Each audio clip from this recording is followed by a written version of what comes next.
Hey guys, welcome back to Reading Time with Parker and Trevor. Today we're continuing reading Hatchet by Gary Paulson. In the last chapter, we learned that Brian eventually got sprayed in the face by a skunk, and he realized instead of just killing fish, he knew it was going to go bad, so he's making his own little pond where he can eventually trap them. So let's see what Brian gets into in chapter 15.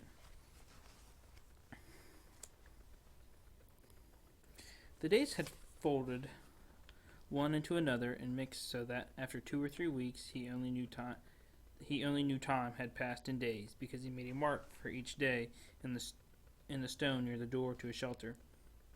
Real time he measured in events. A day was nothing, not a thing to remember. It was just the sun coming up, sun going down, some light in the middle. But events were burned into his memory, so he used them to remember time, to know and to remember what had happened, to keep a mental journal. There had been the day of first meet, that had been a day that had started like the rest. Up after the sun, clean the camp, and make sure there is enough wood for another night. But it was a long time of eating fish and looking for berries, and he craved more food, heavier food, deeper food. He craved meat. He thought in the night now of meat. Thought of his mother's cooking, a roast, or dreamed of turkey. And one night he awakened, before he had put some wood on the fire, with his mouth making saliva, and the taste of pork chops in his mouth. So real, and all a dream. But it left him intent on getting meat. He had been working farther and farther out for wood, sometimes now going nearly a quarter of a mile away from camp for wood, and he saw many small animals. Squirrels were everywhere, small red ones that chatted at him and seemed to swear and jump from limb to limb. There were also many rabbits, large gray ones with a mix of reddish fur, small fast gray ones that he saw only at dawn. The larger ones sometimes sat until he was quite close, then bounded and jerked 2 or 3 steps before freezing again. He thought if he worked at it and practiced, he might hit one of the larger rabbits with an arrow or spear, never the small ones or the squirrels. They were too small and fast. Then there were the fool birds. They exasperated him to the point where they were close to driving him insane. The birds were everywhere, 5 and 6 in a flock, and their camouflage was so perfect that it was impossible for Brian to sit and rest, leaning against a tree with one of them standing right in front of him in a willow clump 2 feet away, hidden, only to explode into deafening flight just when Brian least expected it. He just couldn't see them, couldn't figure out how to locate them before they flew, because they stood so perfectly still and blended in so perfectly well. And what made it worse was that they were so dumb, or seemed to be so dumb, that it was almost insulting the way they kept And what made it worse that they were so dumb, or seemed to be so dumb, that it was almost insulting the way they kept hidden from him, nor could he get used to the way they exploded up when they flew. It seemed like every time he went for wood, which was every morning, he spent the whole time jumping and jerking in fright as he walked. On one memorable morning, he had actually reached for a piece of wood, what he thought to be a pitchy stump at the base of a dead birch, his fingers close to touching it, only to have it blow up in his face. But on the day of the first meet, he decided the best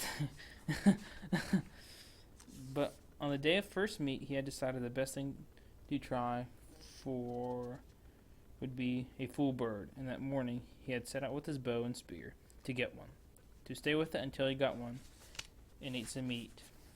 Not to get wood, not to find berries, but to get a bird and eat some meat. At first the hunt had not gone well. He saw plenty of birds working up along the shore of the lake to the end, then down the side, but he only saw them after they flew. He had to find a way to see them first. See them and get close enough to either shoot them with the bow or use the spear, and he could not find a way to see them. When he had gone halfway around the lake and had jumped up 20 or so birds, he finally gave up and sat at the base of a tree. He had to work this out and see what he was doing wrong. There were birds there, and he had eyes. He just had to bring the two things together. Looking wrong, he thought. I am looking wrong. More than I am being wrong somehow. I am doing it the wrong way. Fine. Sarcasm came into his thoughts. I know that. Thank you. I know I'm doing it wrong, but what is right? The morning sun had cooked him until it seemed his brain was frying, sitting by the tree, but nothing came until he got up and started to walk again. It hadn't gone 2 steps when a bird got up. He had been there all the time while he was thinking about how to see them. Right next to him. Right there. He almost screamed. But this time when the birds flew, something caught his eye, and it was the secret key. The bird cut down towards the lake, then seeing it, couldn't land in the water, turned and flew back up the hill into the trees. When it turned, curving through the trees, the sun had caught it, and Brian, for an instant, saw it as a shape. Sharp pointed in front, back from the head in a streamline, bullet shape to the fat body. Kind of like a pear, he had thought, with a point on one end and a fat little body. A flying pear. And that had been the secret. He had been looking for feathers for the color of the bird, for a bird sitting there. He had to look for the outline instead. He had to see the shape instead of the feathers or color. He had to train his eye to see the shape. It was like turning on a television. Suddenly, he could see things he never saw before. In just moments, it seemed he saw 3 birds before they flew. Saw them sitting and got close to one of them, moving slowly. Got close enough to try a shot with his bow. He had missed that time. He had missed many more, but he saw them. He saw the little fat shapes with the pointed heads sitting in the brush all over the place. Time and again he drew, held and let the arrows fly, but he still had no feathers on the arrows, and they were little more than sticks that flopped out of the bow, sometimes going sideways. Even when a bird was 7 or 8 feet away, the arrow would turn without feathers to stabilize it and hit a brush or twig. After a time, he gave up with the bow. It had worked all right for the fish when they came right to the end of the arrow, but it wasn't good for any kind of distance, at least not the way it was now. But he had carried his fish spear, the original one with 2 prongs, and moved the bow to his left hand, and carried the spear in his right. He tried throwing the spear, but he was not good enough, not fast enough. The birds could fly amazingly fast, get up fast. But in the end, he found that if he saw the bird sitting and move sideways toward it, not directly towards it, but at an angle, back and forth, he could get close enough to put the spear point out ahead, almost to the bird, and thrust lunge with it. He came close twice, and then, down along the lake, not far from the beaver house, he got his first meat. The bird had sat, and he had lunged, and the 2 prong took the bird back down into the ground, and killed it almost instantly. It fluttered a bit, and Brian had grabbed it and held it in both hands until he was sure it was dead. Then he picked up the spear and the bow and trotted back around the lake to his shelter, where the fire had burned down to glowing coals. He sat looking at the bird, wondering what to do. With fish, he just cooked them whole, left everything in, and picked the meat off. This was different. He would have to clean it.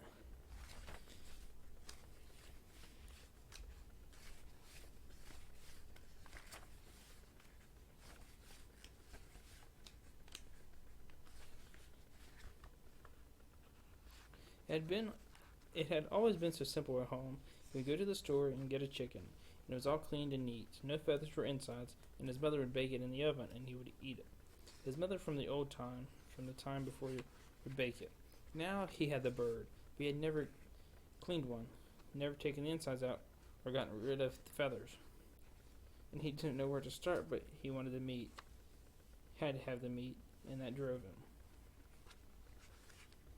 If he would have tuned into the patches time lapse of killing chickens, he would have been able to. How far you got? I don't know. Oh, okay, a page and a half. I'm almost done. In the end, the feathers came off quite easily. He tried to pluck them out, but the skin was so fragile that it pulled off as well, so he just pulled the skin off the bird, like peeling an orange, he thought, sort of, except that when the skin was gone, the insides fell out, the back end. He was immediately caught in a cloud of raw odor, a kind of steamy dung odor that came up from the greasy coils of the inside that fell from the bird. and he nearly threw up. But there was something else to the smell as well, some kind of richness that went with this hunger, and that overcame the sick smell. He quickly cut the neck with his hatchet, cut the feet off the same way, and in his hands he held something like a small chicken with a dark fat, thick breast, and small legs. He set it up on some sticks on the shelter wall and took the feathers and the insides down the river to the fish pond. The fish would eat them, or eat what they could, and then the feeding action would bring more fish. On second thought, he took out the wing and tail feathers, which were stiff and long and pretty banded, and speckled in brown and gray and light reds. There might be some use of them, he thought, maybe work them onto the arrows somehow. The rest he threw in the water, saw the small round fish begin tearing it up, and washed his hands. Back at the shelter, the flies were on the meat, and he brushed them off. It was amazing how fast they came. When he built up the fire and the smoke increased, the flies almost magically disappeared. He pushed a pointed stick through the bird and held it over the fire. The fire was too hot. The flames hit the fat, and the bird almost ignited. He held it higher, but the heat was worse, and finally he moved to the side a bit. There it seemed to cook properly, except that it only cooked on one side, and half the juice dripped off. He had to rotate it slowly, and that was hard to do with his hands, so he found a fork stick and stuck it in the sand to put his cooking stick in. He turned it, and in the same way he found a proper method to cook the bird. In minutes, the outside was cooked, and the odor that came up was almost the same as the odor when his mother baked chicken in the oven, and he didn't think he could stand it, but when he tried to pull a piece of breast meat off, the meat was still raw inside. Patience, he thought. So much of this was patience, waiting and thinking, and doing things right. So much of all this, so much of all living was patience and thinking. He settled back, turning the bird slowly, letting the juices go back into the meat, letting it cook and smell and cook. And there came a time when it didn't matter if the meat was done or not. It was black on the outside and hard and hot, and he would eat it.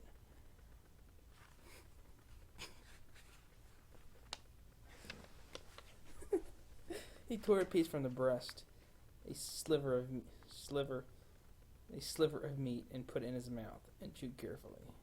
Chewed as slowly and carefully as he could to get all the taste, and he thought, never in all the food, all the hamburgers and malt, all the fries or meals at home, never all the candy or pies or cakes, never in all the roast or steak or pizzas, never in all the submarine sandwiches, never had tasted anything as fine as that first bite. That had been chapter 15 of Hatchet by Gary Paulson.